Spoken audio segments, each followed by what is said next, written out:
Hello friends, my name is Surbhi and I am back with another video. Well, in our last video we were talking about the executives. Executives में हमने president की बात कर ली थी, हमने vice president की बात कर ली थी, हमने प्राइम मिनिस्टर की बात कर ली थी और अब बचा था क्या? Council of minister. So in this very video we'll be talking about the council of ministers. So without wasting any time, let's just begin with it, and at the end of this video we'll do revision of the executive, what all we have studied. But before that, let's just begin today with the council of ministers. See, council of minister होता क्या है पहले समझ लेते हैं. See, हमने अभी देख लिया कि प्रेसिडेंट क्या होता है, वाइस प्रेसिडेंट क्या होता है, प्राइम मिनिस्टर क्या होता है. अब जो प्राइम मिनिस्टर है वो तो हो गए हैं राजा. अब राजा को एडवाइस चाहिए ना, तो जैसे अष्टप्रधान होते थे. अष्टप्रधान किस टाइम पे होते थे? अष्टप्रधान किस टाइम पे होते थे? पेशवा के टाइम पे, शिवाजी के टाइम पे, है ना, मराठा साम्राज्य के टाइम पे. मराठा साम्राज्य में अष्टप्रधान होते थे, 8 लोग जो एडवाइस करते थे शिवाजी को. ठीक है. तो सिमिलरली जैसे हमने देखा था कि अकबर के कोर्ट में नवरत्न होते थे. जो नवरत्न होते थे वो एडवाइस करते थे किसको? अकबर को. तो हमेशा से एक रूलर रहा है और रूलर को एडवाइस करने के लिए एक काउंसिल रहा है. तो सेम काउंसिल होता है हमारे यहाँ पे भी. हमने देखा कि इंडिया में the real executive head is the prime minister. Prime minister के पास है council of minister. Now council of minister aid and advice करता है किसको? प्राइम मिनिस्टर को. तो वो कैसे होते हैं council of minister? Council of minister में कौन कौन से लोग होते हैं, क्या क्या. सी, क्वेश्चंस कैसे आते हैं काउंसिल ऑफ मिनिस्टर से? बड़े सिंपल से क्वेश्चंस आते हैं. पहले हम देख लेते हैं क्वेश्चन कैसे आते हैं. क्वेश्चन ऐसे आते हैं कि what are the type of council of minister. Yes, council of ministers में भी ना सब कैटेगराइजेशन हो जाता है काउंसिल ऑफ मिनिस्टर का. तो हमें एक बार देखना है कि काउंसिल ऑफ मिनिस्टर क्या है और वो सब कैटेगराइजेशन में क्या आता है. उसके बाद हमको देखना है कि कौन कौन से लोग हैं, उनको कैसे अपॉइंट किया जाता है. Well, there is no election for council of minister as we have already seen in our previous video कि प्राइम मिनिस्टर होते हैं वो प्रेसिडेंट को बोलते हैं कि sir this is a list and I have prepared a list कि मुझे ये मिनिस्टर्स चाहिए है and in my council of minister, so do appoint them. And after that the president appoints the ministers to be the council of minister. Now there is an article 74, very important. Article 74 of the Constitution of India says that there will be a council of minister. There will be a council of minister with the prime minister with the main aim of advising the president in the exercise of his functions. See, जो main M होगा council का वो क्या होगा? Advice करना. किसको advice करना? Prime minister को एडवाइस करने का काम होगा काउंसिल ऑफ मिनिस्टर का. And in article 74 of constitution it is given that there should be a council of minister. Council of minister is headed by the prime minister. Now comes the council of minister are divided into 3 categories. Now as I said कि council of minister divided है, तो 3 main categories में divided है. Number 1 is cabinet. Number 1 is cabinet minister. Then number 2 is minister of states. Number 2 is minister of states. And number 3 is deputy minister. Now as I said there are 3 categorization: cabinet minister, minister of state and deputy minister. अब ये जो ranks होती हैं इनके क्या basis होते हैं? See, cabinet minister, जो we can see cabinet minister are heads of the important ministries like finance, home and defence. जितनी भी इंपॉर्टेंट मिनिस्ट्रीज होती हैं like the finance, home and defence, जितनी भी इंपॉर्टेंट मिनिस्ट्रीज होती हैं उनको हेड कौन करते हैं? उनको हेड करते हैं cabinet minister. Thereafter the cabinet minister heads the ministries are in. See, जितने भी इंडिपेंडेंट चार्ज होते हैं, the cabinet minister heads the ministries and is given the independent charge. जो भी एक पर्टिकुलर मिनिस्ट्री होगी उसका जो मिनिस्टर होगा, जो कैबिनेट मिनिस्टर होगा, वो एक इंडिपेंडेंट मिनिस्ट्री को हेड करेगा. कोई भी और जैसे अलग अलग मिनिस्ट्री है. Now there is a defence ministry and there is a particular minister for defence ministry. He will have the independent charge of that whole defence ministry. the Minister of Finance Ministry will have the charge of that entire Education Ministry, and the Minister of Finance Ministry will have the charge of the whole Finance Ministry. Then a cabinet minister attends the meeting of the cabinet on his own rights. See, जितने भी cabinet ministers होते हैं वो cabinet की meeting तो attend करते ही हैं, साथ ही में they have a discretion that they can sit in both houses of the parliament. If you are a member of cabinet then obviously आप एक मिनिस्टर हो. अगर आप मिनिस्टर हो तो या तो आप राज्यसभा के मिनिस्टर होंगे या आप लोकसभा के होंगे. पर अगर इट डजंट मैटर कि वेदर आप राज्यसभा के मिनिस्टर हो या आप लोकसभा के मिनिस्टर हो, अगर आप एक मिनिस्टर हो और आप एक काउंसिल ऑफ मिनिस्टर भी हो, if you are a member of council of minister then you can sit in either of the houses or in both the houses. आप दोनों हाउसेस में, लोकसभा में भी और राज्यसभा में भी बैठ सकते हो और वहां पे जो डिस्कशन चल रही है आप वो सुन सकते हो, आप उसमें अपना पॉइंट ऑफ व्यू भी रख सकते हो. हाँ, पर आप वोट अपने रिस्पेक्टिव हाउस में दोगे. फॉर सपोज कि अगर आप डिफेंस मिनिस्टर हैं तो आप दोनों हाउसेस में, लोकसभा में भी और राज्यसभा में भी बैठ सकते हैं. व्हेनेवर सम प्रोसीजर चल रहा है या किसी बिल पे बातें चल रही है तो आप जाके बैठ सकते हो, पर आप वोट अपने ही हाउस में देंगे. Thereafter he plays an important role in this size. See, जितनी भी पॉलिसीज बनती हैं उन सभी में एक डिसाइडिंग रोल किसका होता है? हमारे काउंसिल ऑफ मिनिस्टर्स का. Moving on, minister of state. Now minister of state क्या होता है? See, minister of state is under, जो मिनिस्टर ऑफ स्टेट होता है उसमें दो कैटेगरीज होती हैं. एक तो होता है मिनिस्टर ऑफ स्टेट और एक होता है minister of state with independent charge. Minister of state with independent charge, minister of state can be given by the independent charge. अगर किसी मिनिस्टर को इंडिपेंडेंट चार्ज मिला है तो now he is a independent minister, he is not under any minister. If we say कि he is a minister of state, तो जो मिनिस्टर ऑफ स्टेट होगा वो कैबिनेट मिनिस्टर के अंडर होगा. The minister of state is under cabinet minister. The minister of state is under cabinet minister. But the minister of state with a independent charge is independent. He is not under any minister. The minister of state would be under cabinet minister, either under cabinet minister और under this minister of state with independent charge. ठीक है, जो minister of state है he will be under cabinet minister और एक second, cabinet minister और under, he will be under either cabinet minister or he will be under minister of state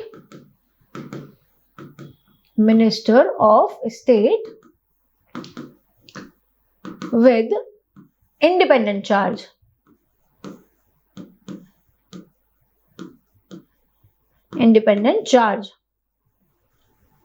ठीक है. Thereafter, in case of attachment of cabinet minister, the main work is to assist the cabinet minister. See, अभी minister of state का क्या काम है? Minister of state का काम है कि he'll assist. He is under the cabinet minister or the minister of state with independent charge. So he'll assist them while the work is going on. And finally, deputy minister. Deputy minister. These ministers are attached to cabinet minister or minister of state. Now the deputy minister would be under either cabinet minister or minister of state. जो minister of state के भी अंदर आता है that is deputy minister. Now he can be under the minister of state either or he could be under the cabinet minister. ये जो deputy ministers होते हैं these do not attend cabinet meeting. Very important, the deputy minister do not attend cabinet meeting. Then parliamentary settings, this is not important. Moving on, cabinet. See, the word cabinet did not find. Yes, now this is a asked question. Question क्या था कि is the word cabinet anywhere mentioned in the constitution? तो नहीं, constitution में originally cabinet कहीं पे mention नहीं था. The word cabinet did not find mention in original constitution. Later it was inserted in the year 1978 by the 44th Constitutional Amendment Act by Article 352. Later on, by the 44th Constitutional Amendment Act, the word cabinet was added in the Constitution. Also, very important, the cabinet, जितने भी cabinet हैं, cannot exceed more than 50% of the total strength of Lok Sabha. The cabinet cannot exceed more than 50% of the strength of Lok Sabha. Moving further, the Article 352 defines cabinet as, now ये भी एक asked question है कि Article 352 defined cabinets as the council consisting of the Prime Minister and other ministers of the cabinet rank appointed under Article 75. As मैंने आपको कहा था, Article 74, Article 75, Article 77, these are few very important articles जिनको हम आगे detail में discuss करने वाले हैं. नाउ रोल क्या होता है कैबिनेट का? Obviously it is the highest decision making body. It is the highest decision making body. This is the core of the Council of Minister. The Cabinet Minister is the core of the Council of Minister. So it is obviously the highest decision making body. It is advisory body to the President and its advice is binding on him. Now if Cabinet has given any advice to the President, then the President have to follow that advice. It is binding. It is compulsory to follow that particular advice. It is the highest body in the political function, decision making, crisis managing and see जितनी भी चीजें हो रही हैं, if there is any crisis, अगर कल को war छिड़ जाती है तो कैसे इंडिया क्या करेगा, ये कौन डिसाइड करेगा? Cabinet ministers, cabinet party, the ministers in the cabinet party. Thereafter it also executes role over the highest appointment. See, जितने भी हायर अपॉइंटमेंट्स होते हैं ये पीएम बताता है प्रेसिडेंट को, और पीएम को कौन बताते हैं? Council of minister. Council of minister में क्या हर एक मिनिस्टर बताता है? नहीं. जो मिनिस्टर कैबिनेट पार्टी में है ऑब्वियसली वही, जो कैबिनेट में है ऑब्वियसली वही बताते हैं. Then kitchen party. नाउ एक छोटा सा इनफॉर्मल बॉडी है किचन पार्टी. किचन कैबिनेट मतलब कि एक कैबिनेट के अंदर भी जो कैबिनेट पार्टी होती है, कैबिनेट के अंदर भी एक छोटा सा स्मॉल कैबिनेट बन जाता है, एक इनर कैबिनेट बन जाता है इनसाइड द कैबिनेट, जिसको कह देते हैं kitchen cabinet, right. Now the articles I was talking about, article 74, article 75. Article 74 direct question आते हैं एग्जाम में, स्टेटमेंट दे देते हैं और पूछते हैं कि ये किस आर्टिकल में है, और वो article most of the time 74 या 75 में से ही होता है और कंफ्यूजन क्रिएट करता है. कोई कंफ्यूजन नहीं है. पहले समझ लो सिंपल भाषा में लेमन लैंग्वेज में आर्टिकल 74 क्या है? आर्टिकल 74 बोलता है कि देखो भैया, ऐसा है कि पीएम होना चाहिए, काउंसिल ऑफ मिनिस्टर होना चाहिए. आर्टिकल 74 बोलता है कि there should be a council of minister headed by the PM. होना चाहिए, ठीक है. आर्टिकल 74 ने बोल दिया कि काउंसिल ऑफ मिनिस्टर भी होना चाहिए और पीएम भी होना चाहिए. तो फिर आर्टिकल 75 ने कहा तो ठीक है भैया, अपॉइंट कर देते हैं. और अपॉइंट कौन करेगा? प्रेसिडेंट. तो आर्टिकल 74 ने बोल दिया कि cabinet, the council of minister and prime minister is appointed by the president. ये हैं ये दो आर्टिकल लेमन लैंग्वेज में. आर्टिकल 74 क्या बोलता है? आर्टिकल 74 बोलता है कि देखो भैया, प्रेसिडेंट होना, प्राइम मिनिस्टर होना चाहिए और काउंसिल ऑफ मिनिस्टर होना चाहिए to aid and advise the president. तो आर्टिकल 75 क्या कहता है? अब ठीक है, 74 ने बोल ही दिया है कि होना चाहिए, तो चलो अपॉइंट कर देते हैं. प्रेसिडेंट अपॉइंट कर देगा किसको? पीएम को. और प्रेसिडेंट ही अपॉइंट कर देगा किसको? काउंसिल ऑफ मिनिस्टर को.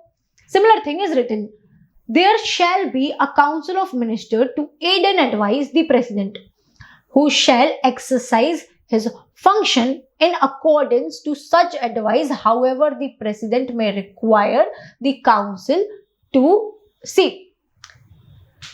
As I said, there should be a council of minister. क्या बोल दिया? होना चाहिए council of minister to aid and advise the president. ठीक है. उसके बाद advice tendered by the minister cannot be questioned into the court of India. See, जो भी advice दे दी, अब minister ने तो advice दे दी, भली या बुरी, मिनिस्टर ने जो एडवाइस दे दी है उसके बाद he can not be questioned. ठीक है. At the time when he was giving the advice तो पता नहीं था ना कि क्या होगा. Now if there is a attack on India, then obviously India will defend, obviously India will fight back, but doesn't matter that will always win और will always lose. और the result we don't know the result, so whatsoever be the result it's not the ministers fault. ठीक है, minister की जो advice है, अब हमारे जो डिफेंस मिनिस्टर ने एडवाइस कर दी कि सर ऐसा ऐसा इंटेलिजेंस ऑफ इंडिया ने ऐसी ऐसी रिपोर्ट दी है कि हमें यहाँ पर ऐसे ऐसे अटैक करना चाहिए, ये हमारा प्लान होना चाहिए, ये हमारा प्लान ऑफ एक्शन होना चाहिए। It may work, it may not work, if it works it's fine, if it doesn't works thereafter the minister can not be questioned कि सर ऐसे कैसे, है ना, which happens unlike Britain, which happens in Britain. In Britain, the minister is questioned. Unlike Britain, where every order of the king needs to be consigned by the minister and the minister would be liable. See, यहाँ पे ministers की कोई liability नहीं है. Minister is only there to aid and advise. He'll advise, but that advice is not questionable in the court of law. This is said in Article 74. ठीक है? Thereafter comes Article 75. 75 में क्या था, पहले मैंने बताया 74 में कि PM and council of minister होना चाहिए, और काउंसिल ऑफ मिनिस्टर की जो भी एडवाइस है वो लीगली बाइंडिंग नहीं है। अब 75 क्या बोलता है कि होना चाहिए, तो चलो ठीक है, फिर अपॉइंट कर लेते हैं। तो simply the prime minister shall be appointed by the president. जो प्रेसिडेंट है, he will appoint, the president will appoint the prime minister and other minister shall be appointed by president. जो प्रेसिडेंट है, president ही जो other ministers हैं उनको भी appoint करेंगे। ठीक है, फिर on the advice of prime minister, obviously हमने पहले ही देखा था कि अपॉइंटमेंट का काम कौन करते हैं, अपॉइंटमेंट का काम करते हैं प्रेसिडेंट, पर किसकी एडवाइस पे, पीएम की एडवाइस में। तो the other members shall be appointed by the president on the advice of prime minister. Prime minister can only appoint those persons as ministers which are recommended by the president. President can only appoint those persons as ministers which are recommended by the prime minister. Again, हम ये पहले भी देख चुके हैं कि वही लोग मिनिस्टर बनेंगे जिनको प्राइम मिनिस्टर ने बोला है। ठीक है, फिर according to the 91st constitutional amendment, very important, according to the 91st Amendment Act 2003, the Council of Ministers in center and the state, in center, both in center and state, जो council of ministers होंगे, they cannot be more than 15% of the total strength of Lok Sabha and Vidhan Sabha. Now, Lok Sabha in center and Vidhan Sabha in state. Lok Sabha in center and Vidhan Sabha in state.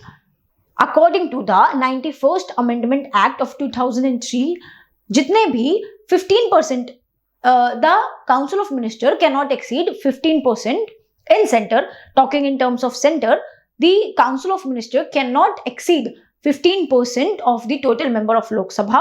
Talking about the states, the Council of Ministers cannot exceed the 15% of the 15% of the total number of member of Vidhan Sabha. ठीक है? Thereafter comes the oath. The oath of office of minister is administered by President. President is the one who gives oath to both PM and the Council of Ministers. Now, moving ahead. A minister shall hold the office during the pleasure of president. Again comes the pleasure of president. Pleasure of president मतलब pleasure of president कोई pleasure of president नहीं होता। pleasure of president के नाम पे ना असली pleasure किसका होता है, प्राइम मिनिस्टर का। क्यों? क्योंकि ना तो प्रेसिडेंट अपने मन से लगाता है, ना तो अपॉइंट करता है और ना ही रिमूव करता है। जो भी अपॉइंटमेंट और रिमूवल होता है वो किसके कहने पे होता है, वो प्राइम मिनिस्टर के कहने पे होता है, जो प्रेसिडेंट करता है। हाँ, पर नाम किसका होता है, प्रेसिडेंट का। तो a minister shall hold the office during the pleasure of president. The president can remove a minister on the advice of prime minister. Prime minister की एडवाइस पे ही हमारे प्रेसिडेंट किसी भी मिनिस्टर को अपॉइंट और रिमूव करते हैं। Now, a minister who is not a member of parliament for any period of 6 consecutive months shall cease to be a minister. अगर कोई भी एक मिनिस्टर, आप एक बार मिनिस्टर तो बन गए, पर मिनिस्टर बनने के बाद आपने कहा कि चलो यार अब तो हो गए, 5 साल तक तो सरकार रहेगी तो हम भी रहेंगे ही, तो फिर क्यों जाना पार्लियामेंट में, क्यों करना काम, सोते हैं ना। तो नहीं, अगर आप 6 महीने तक कॉन्सिक्यूटिवली 6 मंथ्स तक अगर आप नहीं आते हो तो यू वोंट बी मिनिस्टर। ठीक है, आपका जो मिनिस्टरशिप है वो सीज कर दिया जाएगा, आपको रिमूव कर दिया जाएगा। Thereafter parliament will decide the salary and allowances of minister. Obviously parliament decide करता है कि क्या होगी सैलरी और क्या होंगे allowances. Thereafter comes Article 77. It deals with the conduct of business of government of India as all see जितने भी एग्जीक्यूटिव एक्शंस होंगे गवर्नमेंट ऑफ इंडिया के और जितने भी executive actions are taken in name of president, obviously all the executive actions are taken in the name of president.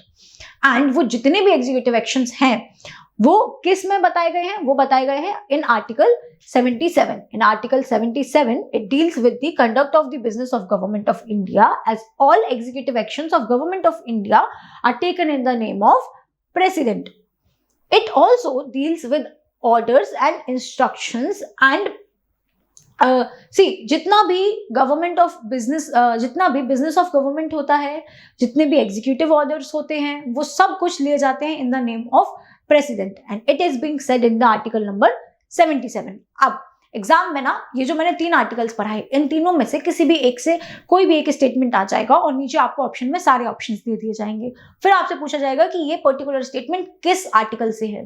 That's why मैं इतना emphasise कर रही हूँ इन सारे आर्टिकल्स पे. Now, moving on to the last, article number 78. Article number 78 specifically lists down the duties of the Prime Minister.